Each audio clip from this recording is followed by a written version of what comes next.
Come, pull up a chair. Settle in. The night is quiet, and the house is still. Let's leave our own time behind for a little while, just for an hour. We're going to travel back, not with the flash and bang of a time machine, but gently, like turning the page of a very old, very heavy book. The page we're turning to is thin and a little brittle, smelling faintly of coal smoke and pressed flowers.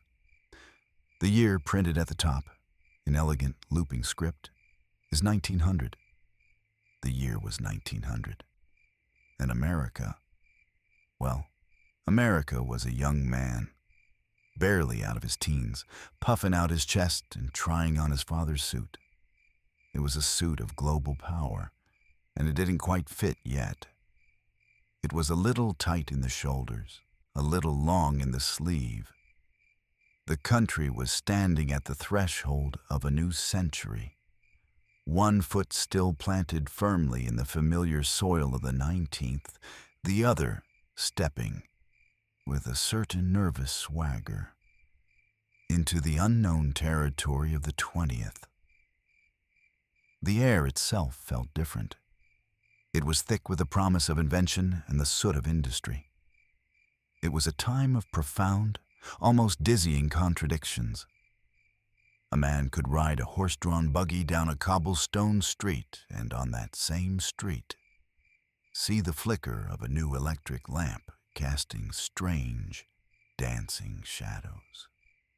A woman could spend her day laboring over a wood-burning stove, then sit down in the evening to read a newspaper headline about a scientist in a faraway lab who was starting to unravel the very atom.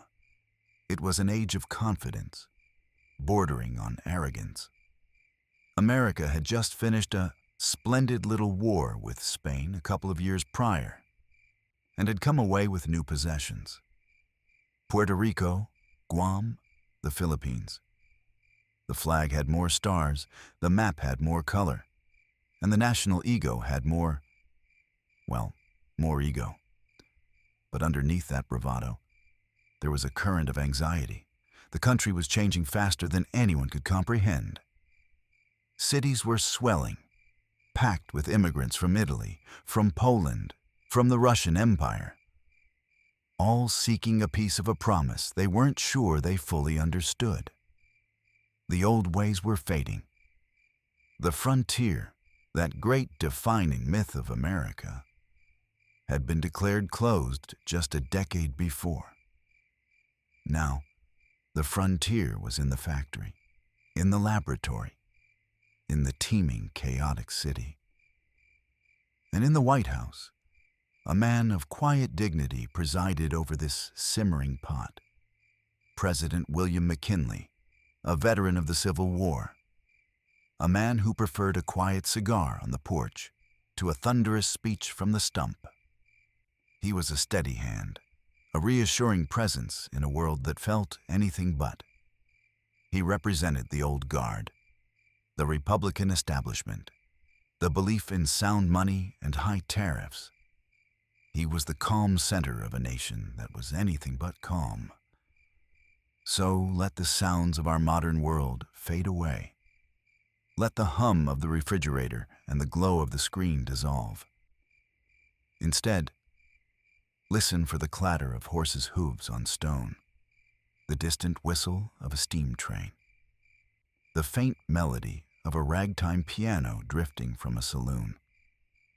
The year is 1900, and the story is just beginning. Politics and power. In the year 1900, politics wasn't a spectator sport you watched on a screen. It was a visceral, local, and often very loud affair. It was the torchlight parade, the fire-breathing stump speech, the heated argument over a fence post or a pint of beer. And the great political question of the year was a rematch, a second act of a drama that had captivated the nation 4 years earlier. In one corner, you had the incumbent, President McKinley. He campaigned, for the most part, from his front porch in Canton, Ohio. It was a masterful piece of political theater. Delegations would arrive by train, thousands of them, to hear their president speak. He would emerge, looking stately and calm, and deliver carefully prepared remarks about prosperity and national honor. His campaign was built on a simple, reassuring promise: a full dinner pail. It was a slogan that spoke directly to the working man, promising that the Republican policies of high tariffs and the gold standard would keep the factories humming and the pantries full. McKinley was the candidate of stability. He was the comfortable armchair in the nation's parlor. In the other corner was the challenger, the boy orator of the Platte, William Jennings Bryan. If McKinley was the armchair, Bryan was a lightning storm. A Democrat, but more than that, a populist. A man whose voice could fill a revival tent or an auditorium without any need for amplification. He traveled thousands of miles by train, a whirlwind of energy, delivering hundreds of speeches, sometimes a dozen a day. 4 years prior, he had shaken the establishment to its core with his fiery, cross of gold speech, demanding monetary reform for the indebted farmer. In 1900, he was still tilting at many of the same windmills. His main issue was imperialism. He thundered against America's recent acquisitions, particularly the brutal war being waged in the Philippines to put down an independence movement.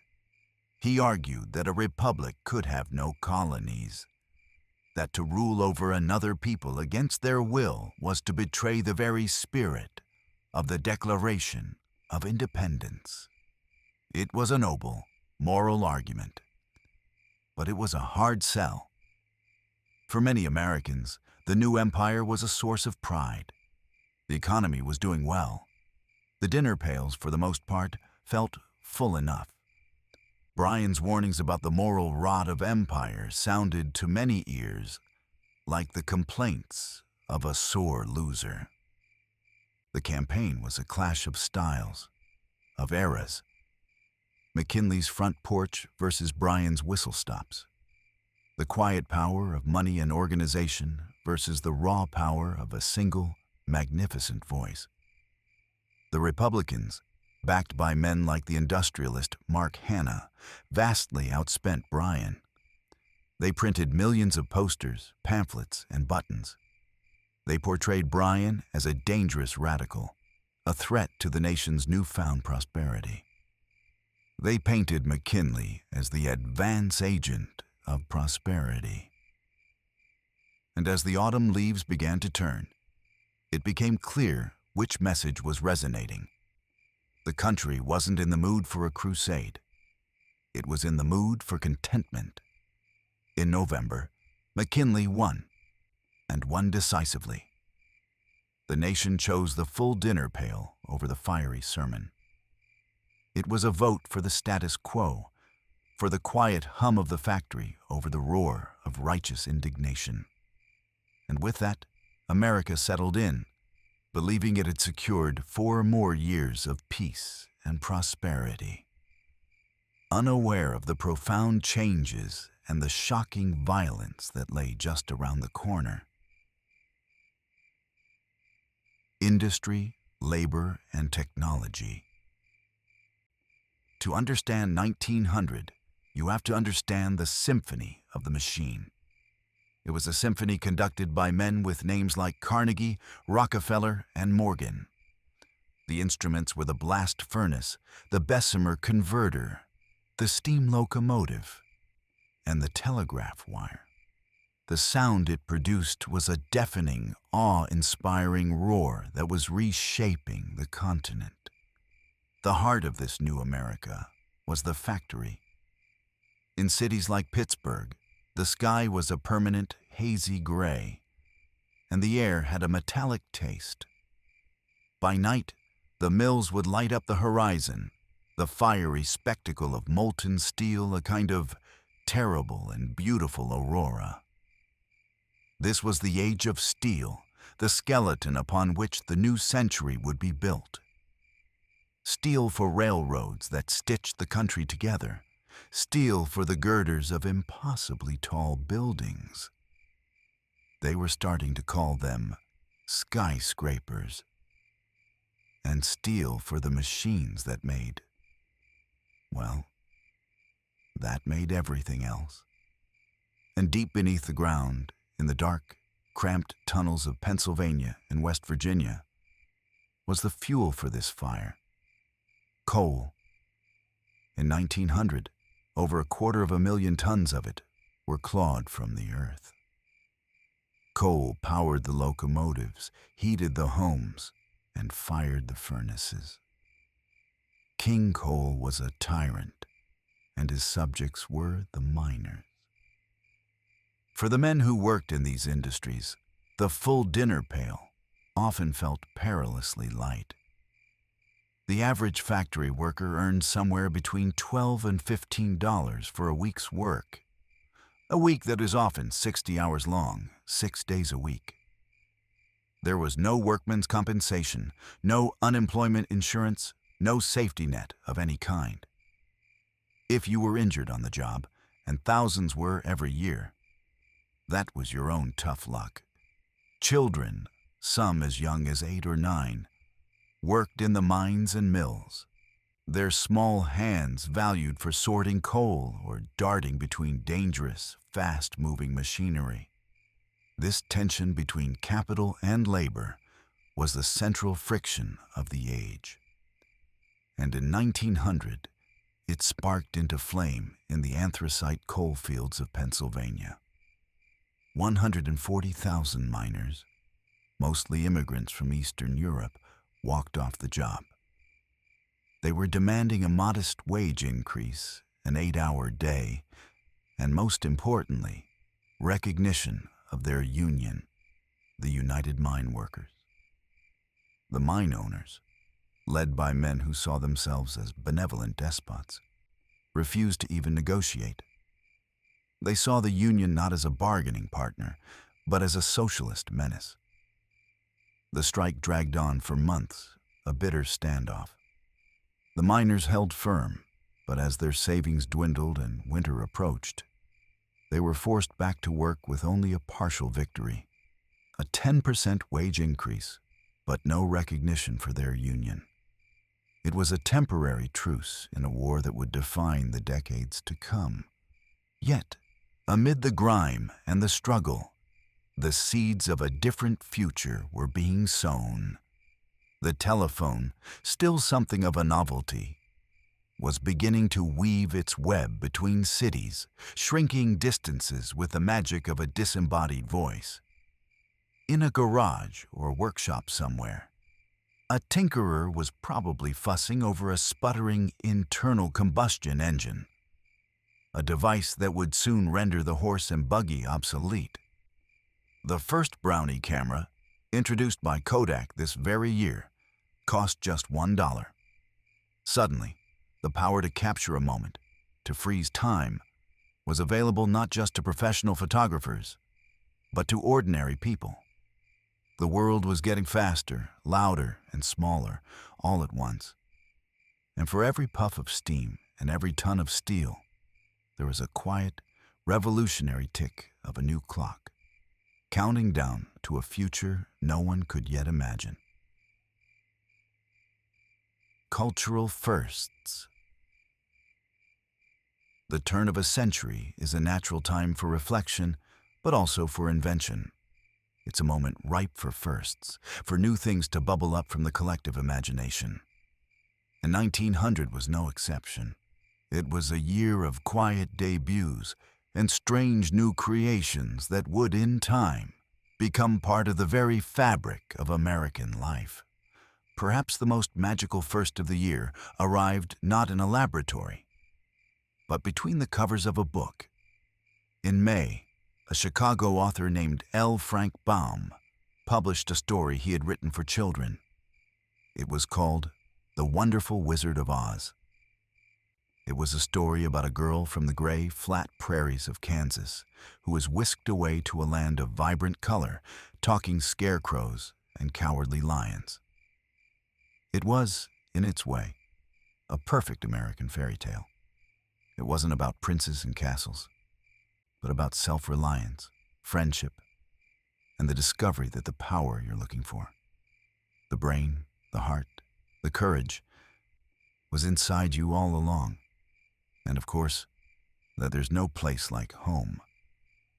The book was an instant success. A splash of imaginative color in a world that was often quite literally gray. Across the Atlantic, but watched with keen interest by American newspapers, a German count named Ferdinand von Zeppelin flew his first rigid airship, the Els-1, over Lake Constance. It was a clumsy, slow-moving behemoth. A cigar-shaped monster, as one paper called it. It flew for only 20 minutes before breaking down. But the idea, a steerable, powered balloon, was intoxicating. It was the dream of flight, not for a fleeting moment like a glider, but sustained, controlled flight. It was a dream that captured the forward-looking spirit of the age. Back on the ground, a different kind of first was taking place in New Haven, Connecticut. A man named Louis Lassen, owner of a small lunch wagon, was supposedly in a hurry one day. A customer needed a quick meal to go. So Lassen took some ground steak trimmings, broiled them, and slapped them between 2 slices of toast. And with that greasy, brilliant act of improvisation, the hamburger sandwich was allegedly born. A simple, portable, satisfying meal for a nation that was starting to move a little faster. And in the world of science, something profound was stirring. At the University of California, the physicist Frederick Soddy made a startling observation while studying radioactive elements like thorium. He realized they were spontaneously transmuting, changing into other elements. This was alchemy, the stuff of myth and magic happening right there on a lab bench. The discovery that atoms were not immutable, solid little balls, but were instead divisible and could decay and transform, was a crack in the foundation of classical physics. It was the quiet, academic first that would eventually lead to the atomic age, a future of unimaginable power and peril that no one in 1900 could possibly foresee. From a fairy tale road of yellow brick to the first hamburger, the year was planting seeds in the cultural soil, seeds that would grow in the most unexpected ways. Home life and cost of living. So, what was it like to wake up in the morning in 1900? What did the world look and feel like from inside the home? Well, that depended entirely on where your home was. For the majority of Americans, nearly 60%, home was still in the country. Life was governed by the sun and the seasons. You woke before dawn to the sound of a rooster, not an alarm clock. The first task of the day was to light the fire in the cast-iron stove, the hearth and heart of the rural home. It was for cooking, for heating water for washing, and for providing the only warmth in a house that was often drafty and cold. Breakfast might be oatmeal, eggs from your own chickens, and coffee. The farm was a world of its own. It was a place of relentless physical work, but also a place of deep-rooted community. Neighbors helped with the harvest and barn raising. The trip to town on Saturday was the big event of the week, a chance to sell produce, buy supplies, and catch up on gossip. But life was also isolated. The mail-order catalog from Sears, Roebuck and Company, or Montgomery Ward, was a lifeline. a window to a wider world of manufactured goods and fashionable clothes. A dream book, as it was often called. For a few dollars, you could order a new dress, a rifle, or even a prefabricated house kit. Life in the city was a different universe entirely. For a family in a tenement apartment in New York's Lower East Side, home was a few cramped, dark rooms, often with no running water and a shared toilet in the hallway or the backyard. The air was thick with the smells of cooking, coal smoke, and humanity. You woke not to a rooster, but to the rumble of the elevated train and the shouts of street vendors. But the city also offered wonders. Electric lights were replacing gas lamps on the main thoroughfares, casting a brilliant, steady glow that seemed like magic. The telephone was a possibility, though still a luxury for most. For the burgeoning middle class, living in a row house or a new suburban streetcar development, life was a mixture of new comforts and old chores. A home might have a gas stove, which was cleaner and more convenient than coal or wood. It might even have an indoor bathroom. But without an automatic washing machine or a vacuum cleaner, keeping that home clean was still a monumental, back-breaking task, usually performed by the woman of the house, or, if the family was well off, a domestic servant. The cost of things seems, to our eyes, impossibly cheap. A loaf of bread was about 5 cents, a pound of steak, 12 cents, a dozen eggs, maybe 14 cents. But remember that average factory wage, about $12 a week. A man earning that would have to work for over an hour to afford that pound of steak. A new 3-piece suit might cost $10, nearly a full week's wages. A bicycle, a hugely popular item, could cost $30 or $40. A major investment. So, for most Americans, life was a careful calculation. It was about making do, stretching a dollar, and finding pleasure in simple things. A shared family meal, a Sunday afternoon stroll, the sweet satisfaction of a pantry stocked for winter. Whether on a dusty farm or a crowded city street, home in 1900 was a fortress against a world that was changing with bewildering speed. Sports and leisure. After 60 hours of labor in a factory or a field, how did an American in 1900 have fun? What did they do to forget the toil and trouble of the working week? For a great many men, the answer was simple: baseball. It was already the national pastime, a game that seemed to perfectly capture the country's spirit. It was a game of statistics and strategy, but also of sudden, explosive action. It was pastoral, played on a green field under the summer sun, yet it was also a thoroughly modern, urban spectacle. Teams like the Brooklyn Superbest and the Boston Beaneaters drew passionate partisan crowds. Fans followed their heroes, men with nicknames like Honus, the Flying Dutchman, Wagner, or Nap La Joie, with a devotion that bordered on religious. They read the box scores in the newspaper, argued about batting averages, and replayed great moments in their minds. It was a common language that united bankers and bricklayers, immigrants and old-stock Americans. If baseball was the national pastime, boxing was its dark, brutish shadow. In an era without much regulation, it was a brutal, bare-knuckle affair, often lasting for dozens of rounds. The heavyweight champion was Gentleman Jim Corbett, though the real star of the year was a rising young fighter from Galveston, Texas, named Jack Johnson.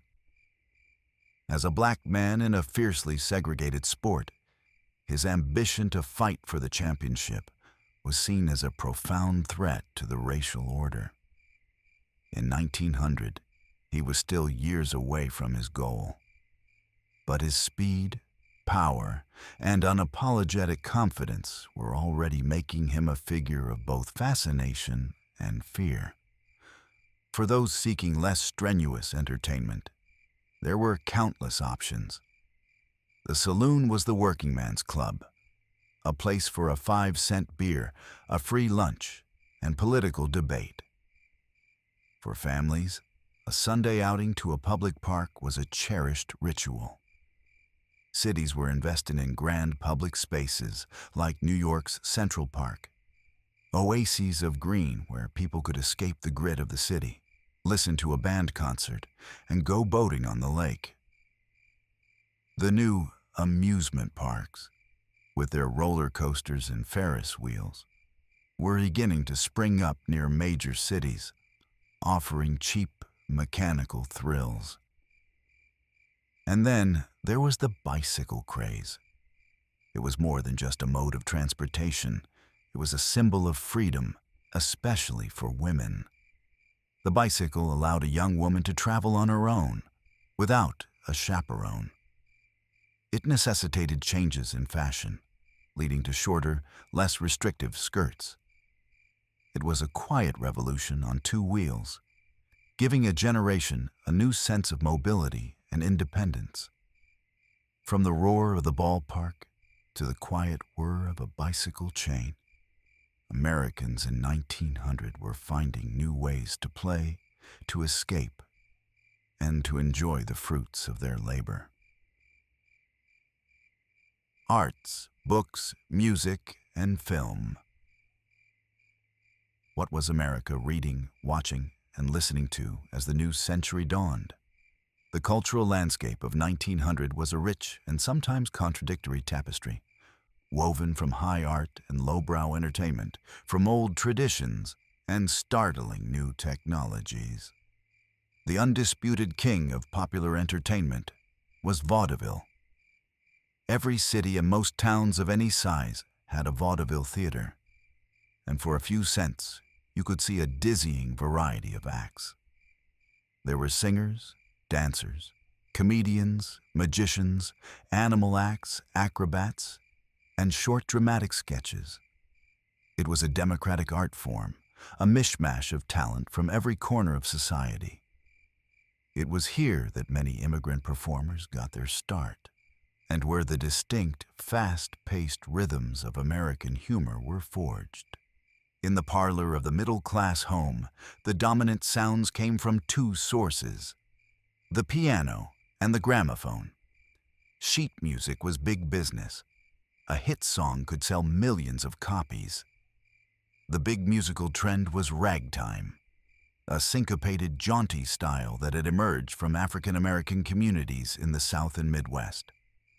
Composers like Scott Joplin, whose Maple Leaf Rag was a sensation, were creating a uniquely American sound, full of life and complexity. Though they rarely received the financial rewards or the artistic respect they deserved. If you were lucky enough to own a gramophone, a new and expensive luxury, you might listen to the stirring marches of John Philip Sousa, the March King, or the sentimental ballads of the day, all reproduced with a scratchy, ghostly fidelity of an acoustic horn. It was a miracle to be able to capture a performance and play it back on command. For the literary-minded, it was a time of transition. The realism of authors like William Dean Howells and Henry James was giving way to a grittier naturalism. Writers like Theodore Dreiser were working on novels that would depict the harsh realities of urban life and the struggle for survival. His novel, Sister Carrie, published this year, was so frank in its portrayal of a young woman who uses her sexuality to climb the social ladder that it was deemed immoral and initially suppressed by its own publisher. It was a book ahead of its time, a raw and unflinching look at the new American city and the compromises required to succeed in it. And then there was the newest art form, the most mysterious and magical of all, the moving-a-picture. Films were still short, silent, and seen as a cheap novelty. They were often shown at the end of a vaudeville bill or in makeshift storefront theaters called Nickelodeons. You might see a short film of a train pulling into a station, a slapstick comedy of a policeman chasing a thief, or a scenic view of a faraway landmark. There was no story to speak of, no character development. The thrill was in the motion itself, the astonishing illusion of life flickering on a screen. No one in 1900 could have guessed that this cheap novelty, this flicker, would become the dominant art form of the century, the place where America would dream its most potent dreams. Fashion. To look at a photograph from 1900 is to be struck by the formality of it all. The clothes look stiff, elaborate, and, to our modern eyes, profoundly uncomfortable. Fashion was a language of social status, and it spoke in a very clear, if somewhat restrictive, voice. For women of the middle and upper classes, the silhouette was the defining feature. It was the S-bend, or Gibson Girl look. This was achieved through the tyrannical power of the corset.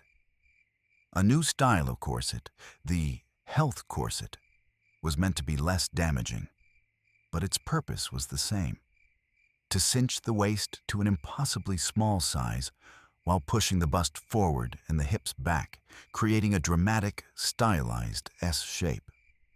Over this foundation went layers upon layers of clothing: a chemise, drawers, a corset cover, and at least one petticoat. The dresses themselves were high-necked, with long sleeves that often puffed out at the shoulder, the leg-o-mutton sleeve. Skirts were long, sweeping the floor, often with a slight train at the back. Fabrics were heavy: wools, velvets, and silks. And no respectable woman would be seen outdoors without a hat. Large, elaborate creations adorned with feathers, ribbons, and even whole stuffed birds. And a pair of gloves. For a woman to be fashionable in 1900 was a full-time commitment, a daily exercise in construction and restraint. Men's fashion was just as formal, if slightly less torturous. The standard for business or formal occasions was the three-piece suit, usually in a dark, heavy wool.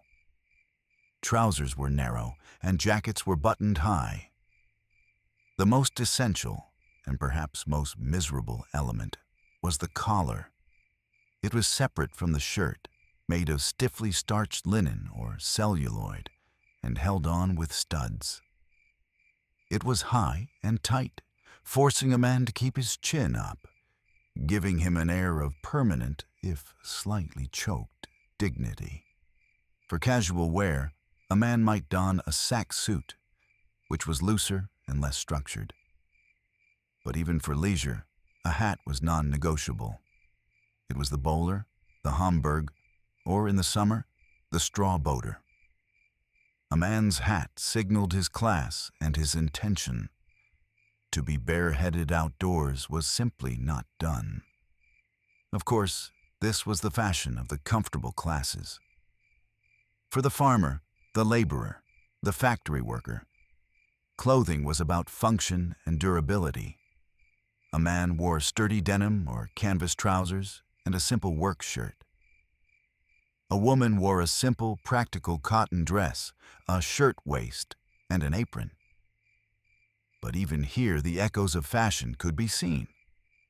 A woman on a remote farm might try to sew her dress with a slightly puffed sleeve or trim her Sunday hat with a ribbon, a small nod to the elegant world she saw in the pages of the mail-order catalog.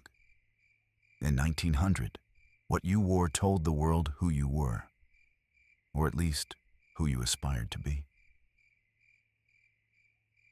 Popular phrases and slang. Every era has its own rhythm of speech, its own private jokes and shorthand. The language on the street in 1900 was peppered with phrases that might sound strange to our ears, but were full of meaning then. One phrase you might have heard was, "the real McCoy."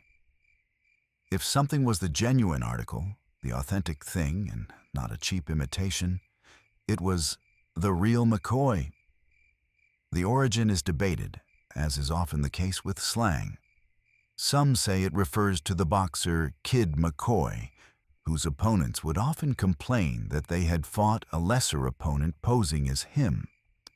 To ensure you were getting a real fight, you had to ask, "Is this the real McCoy?" Another theory ties it to an inventor, Elijah McCoy, whose automatic lubrication devices for steam engines were so superior that engineers would insist on the real McCoy system for their locomotives. Whatever its origin, the phrase spoke to an anxiety of the age. In a world full of new, mass-produced goods, how do you tell what's real and what's a shoddy imitation? Another popular exclamation, especially among the young and jaunty, was 23 Skidoo. It was a jaunty way of saying get out of here, scram, or beat it. It's a wonderfully strange phrase, and its origins are pure American folklore. One story places it at the triangular Flatiron Building in New York City. The winds swirling around the building would famously lift women's skirts, much to the delight of loitering young men. The police would come along and tell the gawkers to skidoo, and the local precinct was the 23rd, hence 23 Skidoo. It was a phrase that captured the slightly mischievous, fast-paced energy of city life.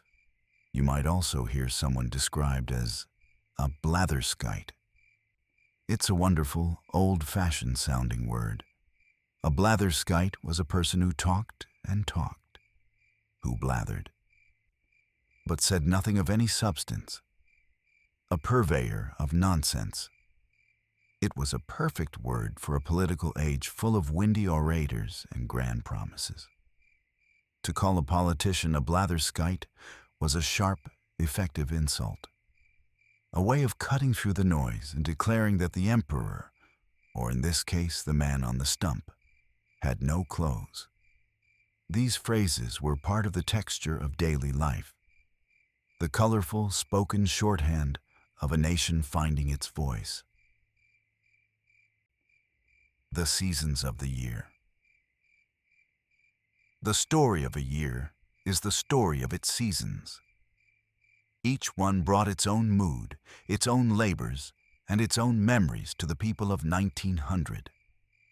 Spring arrived that year, as it always does, with a sense of hesitant promise.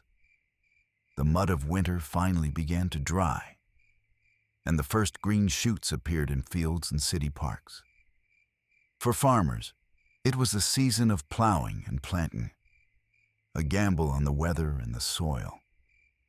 In the cities, it was time for spring cleaning, for beating rugs on the line and throwing open the windows to let out the stale, coal-scented air of winter. The political season was also beginning to warm up. As McKinley and Bryan secured their nominations, their names beginning to appear on banners and in newspaper editorials. Spring was a time of preparation, a deep breath before the exertions of the year ahead. Summer descended with a vengeance. In the days before air conditioning, a heat wave was a genuine public health crisis. In the crowded tenements of New York and Chicago, the heat was suffocating. People slept on fire escapes and rooftops, desperate for a breath of cool air. Horses, the engines of the city, would collapse from heat exhaustion in the streets.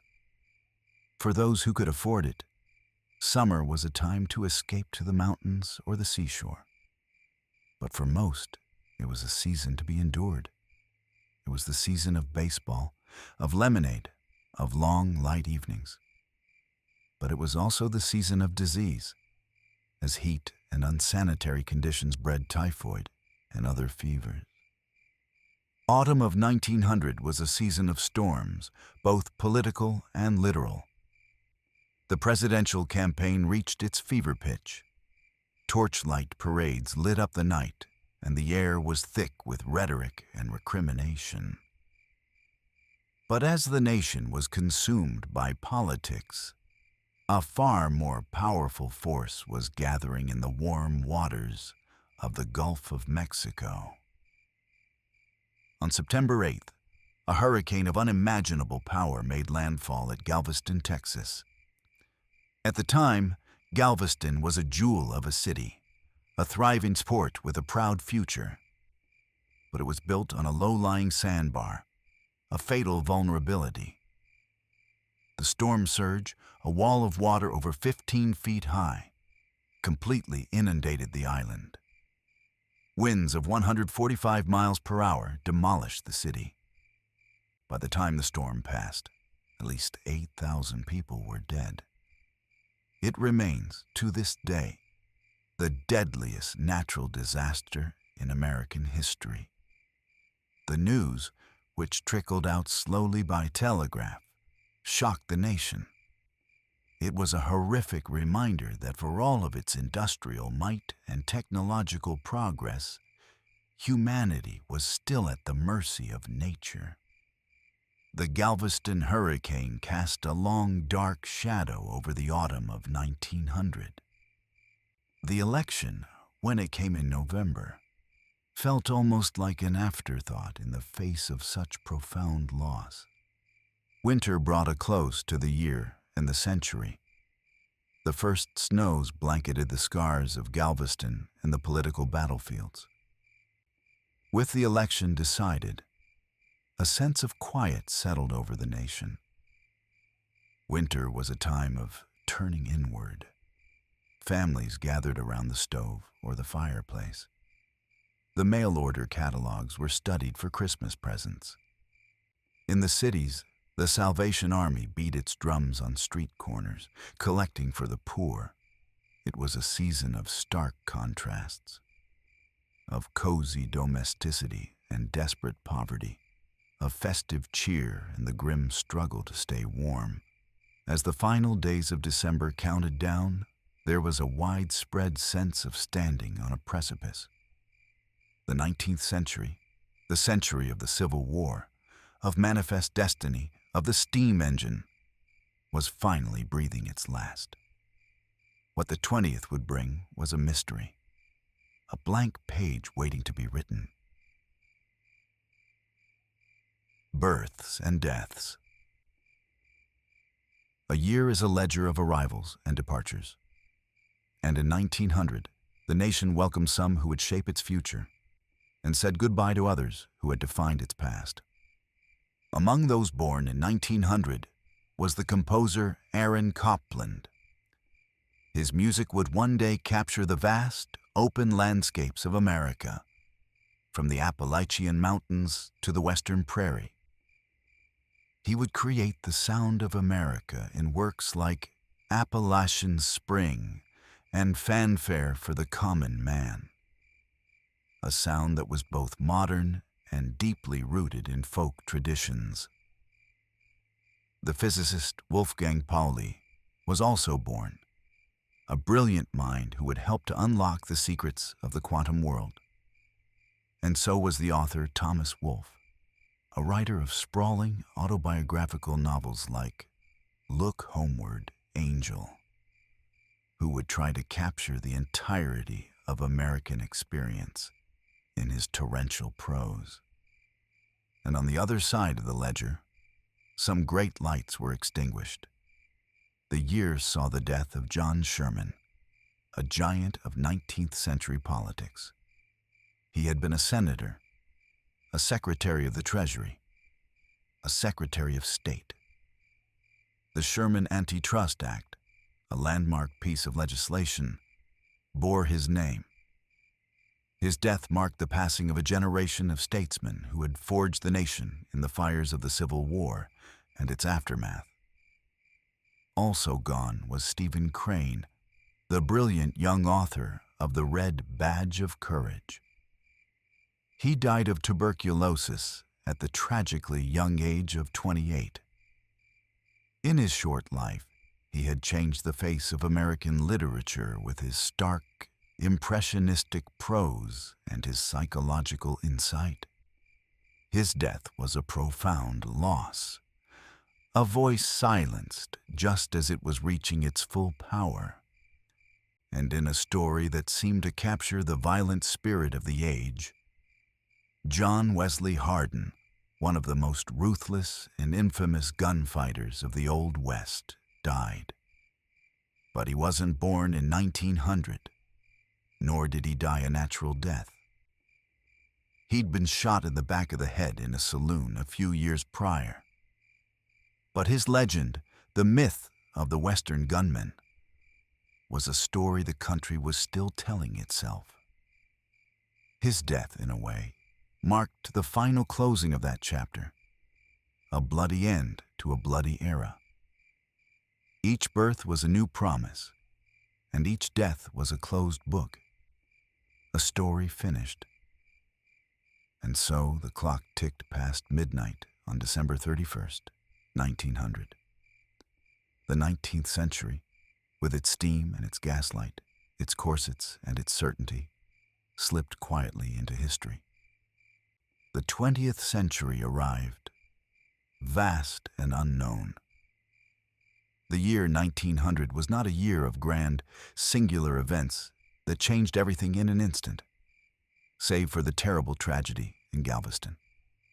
It was, instead, a year of transition, a year of quiet beginnings and quiet endings.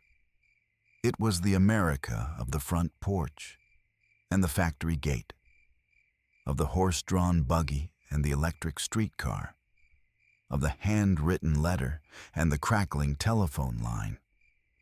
It was a nation supremely confident in its own destiny, yet deeply anxious about the changes it could not control. It was a nation that preached equality while enforcing segregation, that celebrated its freedom while building an empire, that praised the common man while creating fortunes of an unprecedented scale. It was a land of profound and often painful contradictions. The people of 1900 were not so different from us. They worried about their children, about paying the bills, about the future. They fell in love. They told jokes. They found joy in a song or a baseball game. They looked up at the same moon and dreamed under the same stars. To remember them is to remember that history is not just a list of dates and laws. It is the story of people living their lives, one ordinary day at a time. It is the smell of coal smoke on a winter morning, the taste of a 5-cent beer, the sound of a ragtime piano drifting out of a saloon. It is the feeling of standing at the dawn of a new century, filled with a mixture of hope and fear, looking out at a future that is still unwritten. The year was 1900, and now its story is told. Sleep well.